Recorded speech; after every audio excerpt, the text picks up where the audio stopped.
নমস্কাৰ বন্ধুসকল, আপোনালোক সকলোকে স্বাগতম জনাইছোঁ মোৰ ইউটিউব চেনেল আৰকে চাৰ্কি ক্লাছত। আজি আমি আমাৰ সাক্ষাৎকাৰ সিৰিজৰ তৃতীয়টো ভিডিঅ' লৈ আহিছোঁ। এইটো পাৰ্ট 3 হ'ব আৰু ইয়াৰ আগতে পাৰ্ট 1 পাৰ্ট 2 আমি আনিছিলোঁ, য'ত নেকি আমি 20টা কুৱেশ্যন 10টা পাৰ্ট 1ত আৰু 10টা পাৰ্ট 2ত ডিছকাছ কৰিছিলোঁ, যিকেইটা আপোনাৰ ইণ্টাৰভিউত আহিব পাৰে বা ইণ্টাৰভিউত যিকোনো বস্তু কেনেকৈ আমি প্ৰেজেণ্ট কৰিম তাৰ বিষয়ে বিভিন্ন জানিবলগীয়া কথা তাত আমি ডিছকাছ কৰিছিলোঁ। আৰু সেই 20টা কুৱেশ্যন যিকোনো পৰীক্ষাৰ ক্ষেত্ৰত যিকোনো ইণ্টাৰভিউৰ ক্ষেত্ৰত প্ৰযোজ্য হয়। গতিকে যদি আপোনালোকে পাৰ্ট 1 আৰু পাৰ্ট 2 দেখা নাই, তেন্তে আপোনালোকে এই ভিডিঅ'টো চোৱাৰ পিছত পাৰ্ট 1 আৰু পাৰ্ট 2 গৈ পেলাই চাই ল'ব। তো আহক দেৰি নকৰি আমি আজিৰ ভিডিঅ'টো আৰম্ভ কৰোঁ। তো চাওক, যেতিয়া আপুনি ইণ্টাৰভিউ দিবলৈ সেই ৰুমটোৰ ভিতৰত সোমাব, কেনেকৈ সোমাব লাগে, কি কৰিব লাগে, সেইবিলাক আমি আগৰ পৰ্যায়বিলাকত আমি ডিছকাছ কৰিছোঁ পাৰ্ট 1 আৰু পাৰ্ট 2ত। তো যেতিয়া আপুনি সোমাই গ'ল, সোমাই পেলাই তাত বহিলে, আৰু বহাৰ ধৰণটো মই কৈ দিওঁ। আপোনালোকে যেতিয়া বহিব, তাত গৈ চকীখনত যেতিয়া বহিব আৰু আপুনি এটা ফাইল লৈ যাব, আপোনাৰ ডকুমেণ্টছৰ ফাইল, সেই ফাইলটো আপুনি আপোনাৰ ভৰিৰ ওপৰত ৰাখিব। ৰাখি পেলাই তাত আপোনাৰ সেই ফাইলৰ ওপৰত আপোনাৰ হাত দুখন ধুনীয়াকৈ ৰাখিব। হাত দুখন আপুনি কেতিয়াও, যেনেকৈ বুকুৰ ওচৰত আমি কেতিয়াবা হাত দুখন ভাঁজ কৰি ৰাখি দিওঁ বা টেবুলৰ ওপৰত ৰাখোঁ, সেইবিলাক নকৰিব। টেবুলৰ ওপৰত কেতিয়াও নাৰাখিব। হাত দুখন আপোনাৰ ভৰিৰ ওপৰতে ৰাখিব। আপোনাৰ থাই য'ত আছে, থাইৰ ওপৰত আপুনি ৰাখিব আগত আপোনাৰ যোনটো ফাইল আছে, আৰু ফাইলৰ ওপৰত হাত দুখন ধুনীয়াকৈ ৰাখিব। বহুতে আপুনি এইটো কথা মন কৰিব যাতে আপুনি ভৰিটো, আপোনাৰ ভৰি লৰাই নাথাকে যেন। সেইটো আপুনি ভাবিব পাৰে যে মই টেবুলৰ তলতহে মোৰ ভৰি আছে, মই লৰাই থাকিলে কি হ'ব। যেতিয়া আপুনি ভৰি লৰাই থাকিব, সেইটো ইচ্ছা কৰি নলৰায় মানুহে অৱশ্যে, কিন্তু আপোনাৰ অভ্যাস এনেকুৱা থাকিব পাৰে। নাৰ্ভাছ হ'লে মানুহে এইবিলাক কিবা নহয় কিবা এটা কৰি থাকে। তো সেইটো যাতে নহয়, সেইটোলৈ যত্ন কৰিব, এতিয়াৰ পৰাই যত্ন কৰিব। যেতিয়া আপোনাৰ ভৰিটো লৰি থাকিব, তেওঁলোকে কিন্তু গম পাই যাব, আপোনাৰ বডিত তেনেকুৱা ৰিফ্লেকশ্যন এটা দেখা পাব তেওঁলোকে গম পাই যাব। আৰু ভৰি লৰাই থকা মানে তেওঁলোকে ভাবিব মানুহজন নাৰ্ভাছ হৈ আছে বা তেনেকুৱা ভাবিব। আৰু আপুনি কি নকৰিব, কথা পাতোঁতে বোলে আপোনাৰ মুখ শুকাই গৈ আছে, এইবিলাক যাতে নহয়। বাৰে বাৰে আপুনি জিভা উলিয়াই আপোনাৰ ওঁঠকেইটা ভিজাই আছে, তেনেকুৱা যাতে নহয়। সেইবিলাক হ'লে মানে তেওঁলোকে গম পায় যে মানুহজন কি হৈ আছে, নাৰ্ভাছ হৈ আছে। তো ঠিক আছে, সেইখিনি কথা আছে। তো আপুনি ধুনীয়াকৈ বহিব। বহাৰ পিছত আপোনাক প্ৰথম প্ৰশ্নটো সচৰাচৰ এইটোৱেই হয়, আৰু মানে 99% ইণ্টাৰভিউতে এইটোৱেই হ'ব। এইটোৰ বাহিৰে তেওঁলোকে আলোচনাটো ষ্টাৰ্ট কৰিব নোৱাৰে। সেই প্ৰশ্নটো হ'ল, আপোনাৰ সংক্ষিপ্ত পৰিচয় দিয়ক। আৰু আপুনি আপোনাৰ সংক্ষিপ্ত পৰিচয়টো কেনেকৈ দিব, মই ইয়াত এটা ধুনীয়াকৈ ড্ৰাফ্ট বনাই দিছোঁ। আপোনালোকে নিজৰ নিজৰ বস্তুখিনি এই ড্ৰাফ্টত ভৰাই দিলেই হ'ল। আৰু এইটো একদম মানে আপোনাৰ আটাইতকৈ কম শব্দৰ ভিতৰত আপুনি পৰিচয় দিব আৰু গোটেইখিনি সামৰি লোৱা এটা ড্ৰাফ্ট। আপুনি এনেকৈ ক'ব, উত্তৰটোত চাওক, মই লিখি দিছোঁ, নমস্কাৰ, মোৰ নাম ডেছ দি দিছোঁ। এই ডেছত আপোনাৰ নামটো ভৰাই ল'লে হ'ল। নমস্কাৰ, মোৰ নাম অমুক। এইটো আপোনাৰ যিকোনো নাম হ'ব পাৰে, সেইটো ভৰাব। আৰু ইয়াত মই ব্ৰেকেটত লিখি দিছোঁ, নমস্কাৰ কেৱল মুখেৰে ক'লেই হ'ব। ইয়াত আপুনি হাতযোৰ কৰি নমস্কাৰ দিব নালাগে। যিহেতু আপুনি এবাৰ গুড মৰ্ণিং, গুড ইভিনিং কিবা এটা কৈ তাত গৈ বহিলেই, থেংক ইউ বুলি কৈ বহিলে, তাৰপিছত আপোনাক যেতিয়া পৰিচয় দিব, তেতিয়া আপুনি সেই নমস্কাৰ বুলি ক'ব আৰু যে নমস্কাৰ, মোৰ নাম অমুক, মোৰ ঘৰ ডেছ জিলাত। এই ডেছ জিলাত আপোনাৰ জিলাখনৰ নাম ভৰাই দিব। মই ডেছ চনত ডেছ জিলাৰ ডেছ বিদ্যালয়ৰ পৰা অষ্টমমান মেট্ৰিক উচ্চতৰ মাধ্যমিক পাছ কৰিছোঁ বা পাছ কৰোঁ। ইয়াত আপুনি কি লিখিব, যেনেকৈ মই ডেছ চনত, ধৰি ল'লোঁ আপুনি 2005 চনত পাছ কৰিছে, মেট্ৰিক পাছ কৰিছে, তেতিয়াহ'লে আপুনি লিখিব যে মই 2005 চনত, আৰু মই ধৰি ল'লোঁ আপুনি কামৰূপ জিলাৰ পৰা পাছ কৰিছে। মই 2005 চনত কামৰূপ জিলাৰ কোনখন বিদ্যালয়ৰ পৰা পাছ কৰিছে, বোলে গোপাল বড়ো হায়াৰ ছেকেণ্ডেৰীৰ পৰা আপুনি পাছ কৰিছে। মই 2005 চনত কামৰূপ মেট্ৰ' জিলাৰ বা কামৰূপ মহানগৰ জিলাৰ গোপাল বড়ো হায়াৰ ছেকেণ্ডেৰী স্কুলৰ পৰা বা গোপাল বড়ো হায়াৰ ছেকেণ্ডেৰী বিদ্যালয়ৰ পৰা, উচ্চতৰ মাধ্যমিক বিদ্যালয়ৰ পৰা মই কি পাছ কৰিছোঁ, মেট্ৰিক ক'ব পাৰে, বা আপুনি ক'ব পাৰে যে উচ্চ মাধ্যমিক বুলি ক'লে হ'ব, মেট্ৰিক ক'লে হ'ব। বা কোনোবাই যদি হায়াৰ ছেকেণ্ডেৰী পাছ কৰিছে, তেওঁক ক'ব উচ্চতৰ মাধ্যমিক পাছ কৰোঁ। কোনোবাই যদি অষ্টমমান শ্ৰেণী পাছ কৰিছে, তাৰপিছত পঢ়া নাই, কাৰণ 4th গ্ৰেডৰ কাৰণে 8 পাছ কৰিলেও হ'ব, তেন্তে আপুনি ক'ব যে মই ইমান চনত এইখন জিলাৰ পৰা, এইখন বিদ্যালয়ৰ পৰা অষ্টমমান শ্ৰেণীত পাছ কৰোঁ। ঠিক আছে, এইটো আপুনি কিমান পঢ়িলে এইটো হৈ গ'ল। তাৰপিছত বৰ্তমান মই ডেছ জিলাৰ ডেছ কলেজত স্নাতক শিক্ষা লাভ কৰি আছোঁ। হ'ব পাৰে যে আপুনি হায়াৰ ছেকেণ্ডেৰী পাছ কৰিছে, এতিয়া আপুনি স্নাতক ডিগ্ৰী লাভ কৰি আছে। তো তেতিয়া আপুনি এইটো ক'ব, যেনেকৈ ধৰি লওক আপুনি নগাঁও কলেজত পঢ়ে, তেন্তে আপুনি ক'ব যে মই নগাঁও জিলাৰ নগাঁও কলেজত স্নাতক শিক্ষা লাভ কৰি আছোঁ। বৰ্তমান মই শোণিতপুৰ জিলাৰ দৰং কলেজত স্নাতক শিক্ষা লাভ কৰি আছোঁ। এনেকৈ মিলাই ক'লে হ'ল। যদি আপুনি স্নাতক শিক্ষা লাভ কৰি থকা নাই, আপুনি পঢ়া নাই, আপুনি কিবা কাম কৰে, তেন্তে আপুনি এনেকৈ লিখিব যে বৰ্তমান মই এজন ডেছ হিচাপে কাম কৰি আছোঁ। কি হিচাপে? বৰ্তমান মই কি হিচাপে কাম কৰি আছোঁ? আপুনি ক'ব পাৰে বৰ্তমান মই এজন মেডিকেল ৰিপ্ৰেজেণ্টেটিভ হিচাপে কাম কৰি আছোঁ। বৰ্তমান মই এজন কি ক'ব পাৰে আপুনি পাৰ্ট টাইম শিক্ষক হিচাপে কাম কৰি আছোঁ। কিবা কিবি আপুনি যোনটো কাম কৰে আৰু। কোনোবা যদি দোকানত কাম কৰি আছে, বৰ্তমান মই এনেকুৱা দোকান এখনত কাম কৰি আছোঁ। বাছ এইখিনি। মানে ইয়াত কি কি সামৰি লৈছোঁ? আপোনাৰ নাম, আপোনাৰ এড্ৰেছটো, জিলাখনৰ কথা ক'লেই হ'ল। আপুনি একদম তাত পিনক'ড সহ আপোনাৰ গোটেই এড্ৰেছটো আপুনি দিব নালাগে ইয়াত। আনলেছ তেওঁলোকে আপোনাক সোধে যে আপুনি আপোনাৰ এড্ৰেছটো কমপ্লিটলি কৈ দিয়ক, তেন্তে সেইটো আপুনি ক'ব। কিন্তু আপোনাৰ যেতিয়া সংক্ষিপ্ত পৰিচয় দিব যাব, তেতিয়া আপুনি তাত বোলে পোষ্ট অফিচ, পুলিচ থানা কি আছে, এইবিলাক আপুনি ক'ব নালাগে তাত। আপুনি খালি ক'ব জিলাখনৰ নাম, মোৰ ঘৰ অমুক জিলাত। ইয়াত আপোনাৰ এড্ৰেছ হৈ গ'ল।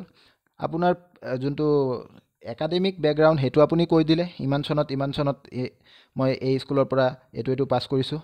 তাৰপিছত আপুনি বৰ্তমান কি কাম কৰি আছে, হয়তো পঢ়ি আছে বা কাম কৰি আছে, এইটো ক'লে। এইখিনি আপোনাৰ ৱৰ্ক এক্সপিৰিয়েঞ্চ হৈ গ'ল। আৰু লাষ্টত আপোনাৰ হবিটো মই আকৌ এবাৰ আপোনালোকক ইয়াত কৈ দিওঁ যে যদি আপুনি হবিৰ ওপৰত কাম কৰে, তেন্তে আপুনি এই লাইনটো এড কৰিব। যদি আপুনি হবিৰ ওপৰত একো কাম কৰা নাই, আপোনাৰ তেনেকুৱা ভাল পোৱা একো নাই, আপুনি আছেতো ঠিকেই, কিন্তু আপুনি নিৰ্দিষ্টকৈ ক'ব নোৱাৰে যে আপুনি কি ভাল পায়, তেতিয়াহ'লে আপুনি এই লাইনটো নিদিব। আৰু যদি আপুনি সঁচাকৈয়ে কিবা কৰি ভাল পায়, আপুনি গান গাই ভাল পায়, ক্ৰিকেট খেলি ভাল পায়, ক্ৰিকেট খেল চাই ভাল পায়, আপুনি কিতাপ পঢ়ি ভাল পায়, আপুনি ৰান্ধি ভাল পায়, হয়নে? আপুনি কিবা ছবি আঁকি ভাল পায়, আপুনি ফিল্ম চাই ভাল পায়, যদি যেনেকৈ কিবা এটা আছে, তেতিয়াহ'লে আপুনি তাত লিখিব আজৰি সময়ত মই ডেছ কৰি ভাল পাওঁ, আজৰি সময়ত মই গান গাই ভাল পাওঁ, আজৰি সময়ত মই গান শুনি ভাল পাওঁ, বা আজৰি সময়ত মই ক্ৰিকেট খেলি ভাল পাওঁ, আজৰি সময়ত মই ফুটবল খেলি ভাল পাওঁ। এনেকৈ ক'লেই হ'ল। এতিয়া আপুনি ভাবিব পাৰে যে ক্ৰিকেটটো মই নেখেলোঁ, মোক যদি কিবা সুধি দিয়ে। হ'ব পাৰে আপুনি ক্ৰিকেট নেখেলে, কিন্তু ক্ৰিকেট চাই ভাল পায়, এইটো হ'ব পাৰে। আৰু একচুৱেলি এইটো চিলেক্ট কৰোঁতে যদি আপুনি ভাবে যে মই ক'ম, অলপ চিন্তা চৰ্চা কৰি ক'ব লাগে। এনেকুৱা বস্তুবিলাক ক'ব নালাগে য'ত মানে স্ক'প থাকে তেওঁলোকৰ হাতত যে বহুত প্ৰশ্ন কৰিব। ধৰি লওক আপুনি এতিয়া ক'লে মই গান গাই ভাল পাওঁ। গান গাই ভাল পোৱা কথাটো শুনোতে সহজ, কিন্তু যেতিয়া আপোনাক গান গাবলৈ দিব, যদি আপোনাক মানে তাত তেওঁলোকে সুৰৰ বিষয়ে সুধি থাকে, ৰাগৰ বিষয়ে সুধি থাকে, কি ধৰণৰ কিমান গানত কিবা কিবি থাকে ন, আমি ইমান নাজানো, আমি গান গোৱা মানুহ নহয়, গতিকে আমি নাজানো। তো সেইবিলাক মিউজিকেল বস্তুবিলাক সুধি থাকিলে যদি আপুনি পাৰে, তেতিয়াহ'লে আপোনাৰ মাৰ্কছ বাঢ়িব, যদি নোৱাৰে কমিব। সেইকাৰণে এনেকুৱা এটা ক'ব লাগে য'ত ইমান প্ৰশ্ন তেওঁলোকে কৰিব নোৱাৰে। মই যেনেকৈ ক্ৰিকেট চাই ভাল পাওঁ, ক্ৰিকেট খেলি ভাল পাওঁ, গতিকে মোৰ যিমান ইণ্টাৰভিউ আছিলে তাত মই সেইটোৱে কৈছোঁ যে মই ক্ৰিকেট চাই ভাল পাওঁ, খেলি ভাল পাওঁ ইমান কোৱা নাই। কিন্তু সঁচাকৈ মই খেলি ভাল পাওঁ, কিন্তু মই কোৱা নাই, মই কৈছোঁ চাই ভাল পাওঁ। যাতে চাই ভাল পালে মানে কেইবাটা প্ৰশ্ন যদি মোক সোধে কিবা এটা, তাত মই কমফৰ্টেবল হওঁ উত্তৰ দিবলৈ। গতিকে মই কৈছোঁ যে মই ক্ৰিকেট চাই ভাল পাওঁ।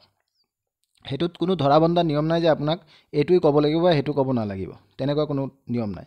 ঠিক আছে, নেক্সট কি আছে চাওঁ। তো আশা কৰোঁ আপোনালোকে পৰিচয় কেনেকৈ দিব এইটো গম পাইছে। আৰু এইটো মষ্ট ইম্পৰ্টেণ্ট প্ৰশ্ন হয়, কাৰণ আপোনাৰ প্ৰথম প্ৰশ্ন এইটোৱে টোন ছেট কৰে। ইণ্টাৰভিউটো কেনেকুৱা হ'ব সেইটোৰ টোন ছেট কৰে। আপুনি পৰিচয় দিবলৈ যাওঁতে যদি আপুনি নাৰ্ভাছ হ'ল, তেতিয়াহ'লে তেওঁলোকৰ মাইণ্ডত সোমাই যায় যে এই কেণ্ডিডেটজন ভালকৈ কথা পাতিব নোৱাৰে। আৰু যদি পৰিচয়টো দিওঁতে আপুনি ধুনীয়াকৈ দিব পাৰিছে, এইটো কয় নহয় first impression is the last impression, এইটো পৰিচয় যোনটো আপোনাৰ আছে সেই পৰিচয়টোত হয়। গতিকে আপুনি ভালকৈ দিব। এটা মৃদু হাঁহি এটা থাকিব লাগিব, মিচিকীয়া হাঁহি এটা থাকিব লাগিব মুখত, কিন্তু এইটো আৰ্টিফিচিয়েল হাঁহিৰ নিচিনা যাতে নালাগে। মানে যেতিয়া হাঁহিব লাগে তেতিয়াই হাঁহিব। চব কথা মানে মই কৈ আছোঁ ঠিকেই, কিন্তু কিছুমান বস্তু আপোনালোকে নিজেও বুজি পাব লাগিব। তো নেক্সট কি আছে চাওক। তাৰপিছত আপোনাৰ এই পৰিচয়ৰ পৰা কিবা কিবি প্ৰশ্ন সুধিব পাৰে। তাত আপোনাৰ জিলাখনৰ ওপৰত বহুত প্ৰশ্ন আহিব পাৰে।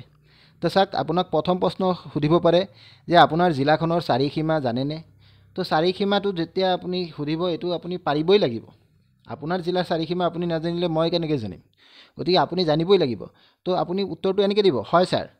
আপোনাক প্ৰশ্ন কৰিছে আপোনাৰ জিলাখনৰ চাৰিসীমা জানেনে? আপুনি ডাইৰেক্ট নক'ব উত্তৰে এইটো, পূবে সেইটো, পশ্চিমে এইটো, এনেকৈ নক'ব। আপুনি ধুনীয়াকৈ যেনেকৈ কনভাৰ্চেশ্যন হয়, যেনেকৈ আমি বেলেগৰ লগত কথা পাতোঁ, সেইটোৱে তেনেকৈ ক'ব, হয় ছাৰ। ছাৰ, মোৰ গৃহ জিলা অমুকৰ পূবে এইটো, পশ্চিমে সেইটো, উত্তৰে এইটো, দক্ষিণে এইটো আছে। চিম্পলি এনেকৈ কৈ দিব, হয় ছাৰ। ছাৰ, মোৰ গৃহ জিলা, আপোনাৰ গৃহ জিলাখনৰ নাম ক'ব। যেনেকৈ আপুনি শোণিতপুৰৰ বাসিন্দা, তেতিয়াহ'লে আপুনি ক'ব শোণিতপুৰ। আপুনি শ্ৰীভূমি, কৰিমগঞ্জ বা শ্ৰীভূমিৰ বাসিন্দা, আপুনি শ্ৰীভূমিৰ নাম ক'ব।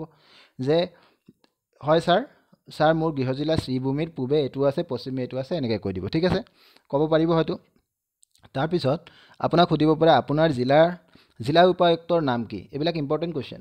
জিলা উপায়ুক্তৰ নামটো আপুনি জানি যাব লাগিব।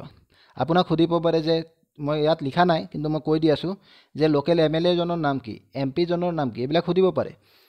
তো এইবিলাক আপোনালোকে মন কৰি যাব। SPৰ নাম কি, SPৰ নাম সুধিব পাৰে, হয়নে? তো জিলা উপায়ুক্তৰ নামটো মষ্ট ইম্পৰ্টেণ্ট। আৰু জিলা উপায়ুক্তৰ নাম মানে DCৰ নাম আপুনি জানি যাব লাগিব। তাৰপিছত আছে আপোনাৰ জিলাৰ সাক্ষৰতাৰ হাৰ কি? এই সাক্ষৰতাৰ হাৰটো আপুনি 2011 চনৰ চেঞ্চাছ মতে ক'লেই হ'ল, যে 2011 চনৰ চেঞ্চাছ মতে মোৰ জিলাৰ বা আমাৰ জিলাৰ সাক্ষৰতাৰ হাৰ এইটো। আপোনাক যদি সোধে 25 নম্বৰটো চাওক, আপোনাৰ জিলাত অৱস্থিত ৰেল ষ্টেচন কেইটাৰ নাম কি কি? তো আপুনি ক'ব পৰা হ'ব লাগিব। যদি আপোনাৰ জিলাত ৰেল ষ্টেচন আছে, তেতিয়াহ'লে আপুনি ক'ব পৰা হ'ব লাগিব যে হয় ছাৰ, মোৰ জিলাত 3টা ৰেল ষ্টেচন আছে আৰু এই 3টা ৰেল ষ্টেচনৰ নাম হ'ল এইটো, এইটো, এইটো, এনেকৈ ক'ব পৰা হ'ব লাগিব। আপুনি হয়তো ভাবিব পাৰে যে ৰেল ষ্টেচনৰ নাম সুধিব নেকি? এইটো একচুৱেলি মোকেই সুধিছিলে। মই 2006 চনত নগাঁও জিলাৰ এটা পৰীক্ষা দিছিলোঁ। সেইটো হ'ল নগাঁও ডিষ্ট্ৰিক্ট কোৰ্টৰ এটা মানে আপোনাৰ কম্পিউটাৰ অপাৰেটৰৰ তেনেকৈ এটা পোষ্ট আছিলে। মই পাহৰিলোঁ একচুৱেলি 2006 চনৰ কথাটো। তেতিয়া মই পৰীক্ষা দিছিলোঁ আৰু পৰীক্ষা মোৰ ৰিটেন ভাল হৈছিলে, পাছ কৰিছিলোঁ। তাৰপিছত যেতিয়া মই ইণ্টাৰভিউ দিব যাওঁ, তেতিয়া কেইটামান চিলি মিষ্টেক মই কৰিছিলোঁ। তেতিয়া বয়সো ইমান নাছিলে, জাষ্ট মেট্ৰিক পাছ কৰি ওলাইছোঁ, হায়াৰ ছেকেণ্ডেৰী পঢ়ি আছোঁ তেতিয়া, হায়াৰ ছেকেণ্ডেৰী পঢ়ি আছোঁ তেতিয়া। তো তেনেকুৱা অৱস্থাত যেতিয়া মই ইণ্টাৰভিউ দিলোঁ, ফাৰ্ষ্ট ইণ্টাৰভিউ আছিলে মোৰ লাইফৰ, তো বহুত কিবা কিবি মই মিষ্টেক কৰিলোঁ। পিছলৈ মই গম পাইছোঁ এইবিলাক মিষ্টেক। তেওঁলোকে মোক সুধিছে, প্ৰথম মই ভুল কৰিলোঁ ক'ত, যে DC কোৰ্টৰ পৰীক্ষা আছিলে, ইণ্টাৰভিউ আছিলে, আৰু DC কোৰ্টৰ কেম্পাছতে ইণ্টাৰভিউ লোৱা হৈছিলে। তো মোক সুধিছিলে যে নগাঁৱৰ সেই DC কোৰ্টটো যোনটো আছে, মানে DC কোৰ্ট কৈ আছোঁ, মানে আমাৰ যোনটো ডিষ্ট্ৰিক্ট কোৰ্টটোৰ এষ্টাব্লিছমেণ্ট কেতিয়া হৈছিলে। তো মই সেইটোৱে ক'ব পৰা নাছিলোঁ। অথচ মই যোনটো গেট দি পেলাই সোমাইছিলোঁ, সেইটো গেটৰ বাহিৰতে ধুনীয়াকৈ লিখা আছিলে। এতিয়ালৈ মোৰ মনত আছে সেই মিষ্টেকটো, আৰু সেই চনটো 1833ত আমাৰ নগাঁৱৰ যোনটো আমাৰ কোৰ্ট আছে, নগাঁৱৰ ডিষ্ট্ৰিক্ট কোৰ্ট, সেইটো 1833ত এষ্টাব্লিছমেণ্ট হৈছিলে, কিন্তু মই তেতিয়া পাৰা নাছিলোঁ। তো তেনেকুৱা আপোনাক সুধিব পাৰে। যোনটো বস্তু আপুনি মানে চাই আহিছে, যোনটো বস্তু আপুনি ভুল কৰিবলৈ কোনো মানে ৰাস্তাই থাকিব নালাগে, সেইবিলাক ভুল কৰিলে আৰু উপায় নাই। আৰু তেতিয়া মোক সেইটো ইণ্টাৰভিউতে আৰু এটা প্ৰশ্ন সুধিছিলে, যে নগাঁও জিলাৰ 2টা ৰেলৱে জংচনৰ নাম সুধিছিলে। তো তেতিয়া অবিভক্ত নগাঁও জিলা আছিলে, হোজাই জিলা তেতিয়া হোৱা নাছিলে। তো তেতিয়া আমাৰ 2টা ডাঙৰ ডাঙৰ জংচন আছিলে। এটা হ'ল চাপৰমুখ, য'ত নেকি মই নিজে মানে এজ এ ষ্টেচন মাষ্টাৰ মই কাম কৰি আহিছোঁ, আৰু এটা আছিলে লামডিংটো ডিভিজন হয়, ৰেলৱে ডিভিজন হয়, তো ডাঙৰ ষ্টেচন। তো মোক যেতিয়া সুধিছিলে 2006 চনত যেতিয়া সুধিছিলে, তেতিয়া অৱশ্যে মই ষ্টুডেণ্টেই আছিলোঁ। তো তেতিয়া মই চাপৰমুখৰ নাম ক'ব পাৰিছিলোঁ, কিন্তু লামডিংটো মই পাহৰি গ'লোঁ, মই ক'ব নোৱাৰিলোঁ। তো এইবিলাক প্ৰশ্ন আহে। তো আপোনাক যদি সুধি দিয়ে ৰেল ষ্টেচন বা জংচনৰ কথা যদি সুধি দিয়ে, যদি আপোনাৰ জিলাখনত তেনেকুৱা এষ্টাব্লিছমেণ্ট আছে, তেওঁলোকে কিন্তু গম পায়। ধৰি লওক গম পায় মানে কি, ধৰি লওক আপুনি যোনটো পেনেলৰ মানে সন্মুখত আপুনি ইণ্টাৰভিউ দি আছে, সেইটো পেনেলত আপোনাৰে জিলাৰ বা আপোনাৰ জিলাৰ লগৰ জিলাৰ কোনোবা মানুহ যদি আপোনাক ইণ্টাৰভিউ লৈ আছে, আপুনিতো গম নাপাব না।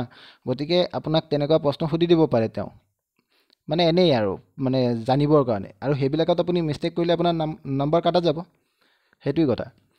তো এতিয়া চাওক 26 নম্বৰটো আছে, আপোনাৰ জিলাৰ মাজেদি বৈ যোৱা নদীখনৰ নাম কি? যদি তেনেকুৱা কিবা নদী আছে আপোনাৰ ডিষ্ট্ৰিক্টৰ মাজেদি বৈ যোৱা যদি কিবা নদী আছে, তেন্তে আপুনি ক'ব লাগিব।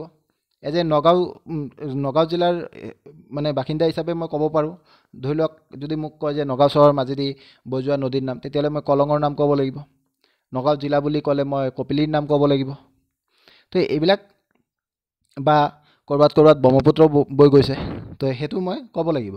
আপোনালোকেও এইটো মানে ভৌগোলিক অৱস্থাটো চাব, আপোনালোকৰ যোনটো জিলা আছে জিলাৰ ভৌগোলিক অৱস্থাটো চাব। যদি নদী মই লিখিছোঁ, নদী আহিব, কোনো কথা নাই।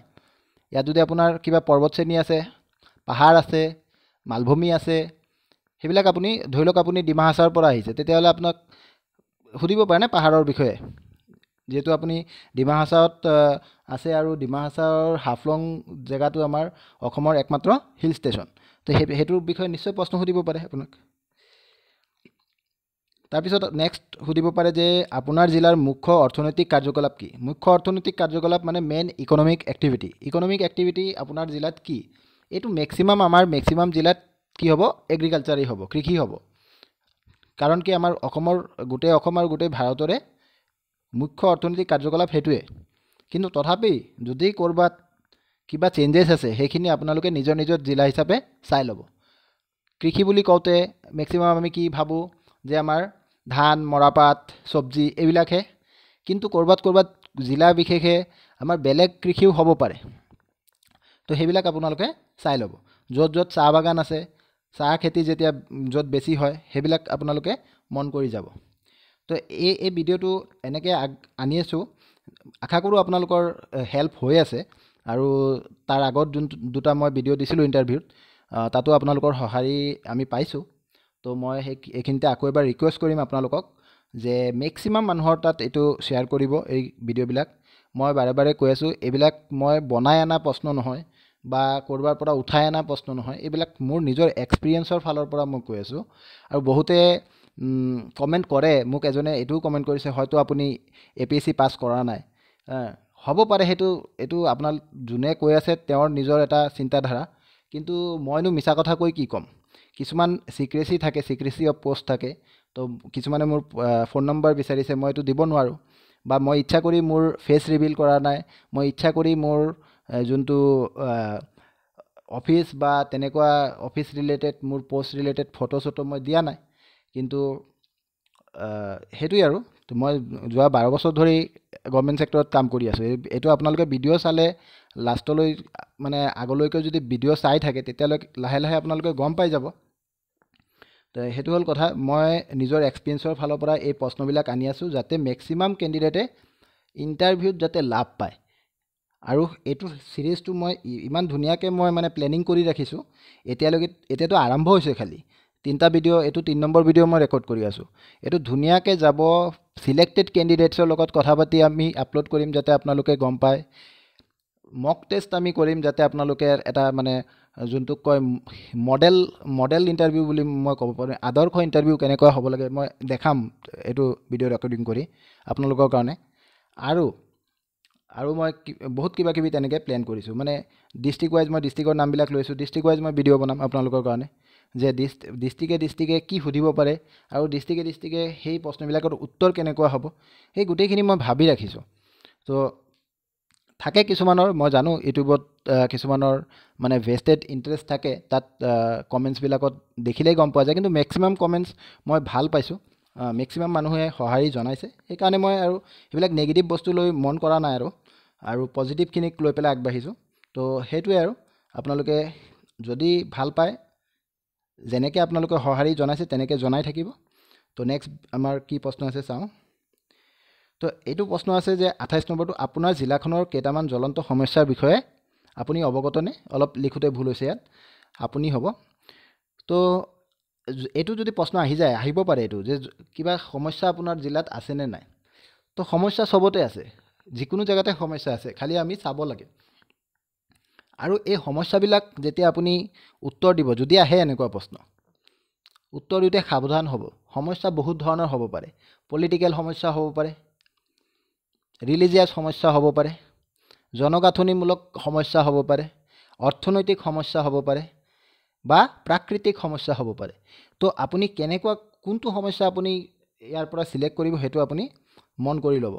আমি মেক্সিমাম ক্ষেত্ৰত কণ্ট্ৰভাৰ্চিত যাব নালাগে, কণ্ট্ৰভাৰ্চিয়েল বস্তুবিলাকত ইণ্টাৰভিউত যাব নালাগে। গোটেই জীৱন পৰি আছে যাবলৈ, ইণ্টাৰভিউত সেই 10-15 মিনিটত আপুনি কণ্ট্ৰভাৰ্চি কৰি মানে একো কৰিব নোৱাৰে। আপোনাৰ দেশখনক যে চেঞ্জ আনিব, আপোনাৰ মতামতক ইণ্টাৰভিউ যোনে লৈ আছে তেওঁৰ ওপৰত জাপি দি একো লাভ নহ'ব। গতিকে আপুনি ৱাইজলি চিলেক্ট কৰিব লাগিব। যদি সমস্যাৰ বিষয়ে আপোনাক সোধে, আপুনি অৰ্থনৈতিক বা প্ৰাকৃতিক সমস্যাৰ ফালে যাওক। আপোনাৰ জিলাত যদি বানপানী হৈ আছে, গৰাখহনীয়া হৈ আছে, সেইটোক সমস্যা বুলি দেখাওক। অৰ্থনৈতিক সমস্যা হৈ আছে বোলে আপোনাৰ জিলাৰ পৰা মাইগ্ৰেশ্যন হৈ আছে। মাইগ্ৰেশ্যন মানে বুজি পাইছেনে? মানে যোনটো আমি ইকনমিক মাইগ্ৰেশ্যন বুলি কওঁ, কামৰ কাৰণে মানুহ আপোনাৰ জিলা এৰি পেলাই বেলেগত গৈ আছে, কেৰেলাত গৈ আছে বা বিদেশত ডুবাই গৈ আছে বা বেলেগ জিলাত গৈ আছে অসমৰ বা বেংগলোৰত গৈ আছে। কিয় গৈ আছে? সেইটো এটা অৰ্থনৈতিক সমস্যা। সেইবিলাকৰ বিষয়ে কওক। আপুনি নাযাব সেইবিলাকত যে ক'ৰবাত ধৰ্মান্তৰণ হৈ আছে, হয়, বা ক'ৰবাত তেনেকুৱা কণ্ট্ৰভাৰ্চিয়েল বস্তুবিলাকত আপোনালোকে যাব নালাগে ইণ্টাৰভিউৰ সময়ত। মই কৈ আছোঁ বাৰে বাৰে। ঠিক আছে, তেনেকুৱা সমস্যাৰ বিষয়ে আপোনালোকে অলপ চৰ্চা কৰিব। তাৰপিছত আহিছে আপুনি আপোনাৰ জিলাৰ অক্ষাংশ আৰু দ্ৰাঘিমাংশৰ বিষয়ে অৱগতনে? এইটোক কয় ইংৰাজীত লংটিটিউড আৰু লেটিটিউড। আপোনাৰ জিলাৰ মানে যিকোনো এটা ঠাইৰ আমি একজেক্ট যদি আমি লোকেশ্যনটো আমি উলিয়াব লাগে, ছেটেলাইট লোকেশ্যন, তেন্তে আমাৰ কি লাগে? দুটা বস্তু লাগে। এটা হ'ল অক্ষাংশ, এটা হ'ল দ্ৰাঘিমাংশ। তো এইটো চব জিলাৰে আছে, চব মই ক'লোঁ নহয় যিকোনো জেগাৰে আছে। তো আপোনাৰ জিলাৰটো আপোনাক সুধি দিব পাৰে। তো যদি সুধি দিয়ে আপুনি কেনেকৈ ক'ব?